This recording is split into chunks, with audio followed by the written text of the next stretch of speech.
There are several offers of negotiations and truce that have been either rejected or ignored by Israel. Priyanka Gupta explains. Hamas is an Arabic acronym for the Islamic Resistance Movement. Its roots lie in a network of charity groups formed years after the 1967 war, when Israel illegally occupied West Bank, East Jerusalem and the Gaza Strip. The movement was formally founded in Gaza in 1987 by Sheikh Ahmed Yassin and his aide Abdul Aziz al-Rantisi. That was during the First Intifada, or the Palestinian Uprising. Both leaders were assassinated by Israel years later. In 1988, Hamas leader Mahmoud Zahar sent a proposal to Israel's then Defense Minister Yitzhak Rabin to withdraw Israeli forces from the occupied territories, release prisoners and restore Palestinian rights. But that was rejected. 2 months later, Hamas adopted its charter, declaring that the liberation of Palestine is the religious duty of every Muslim. It also established Hamas as an Islamic resistance movement against what it called Zionist occupation.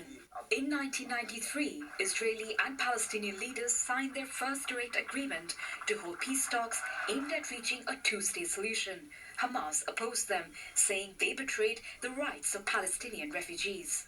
In 2005, Hamas entered politics, and the following year, under the leadership of Ismail Haniyeh, won parliamentary elections, beating its rival, the ruling Fatah movement, by a wide margin. But Fatah was accused of hindering a peaceful transfer of power. In 2007, Hamas seized control of the Gaza Strip from Fatah after heavy fighting. Israel responded by imposing a land, air and sea blockade that continues to this day.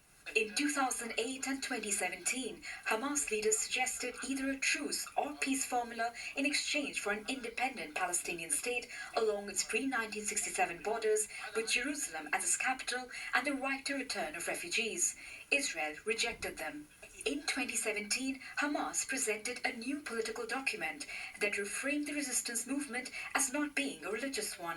It called Palestine the land of the Arab Palestinian people. It indirectly recognized the state of Israel and accepted a Palestinian state along its pre-1967 borders and Israel's illegal occupation, which continues to this day. Well, let's bring in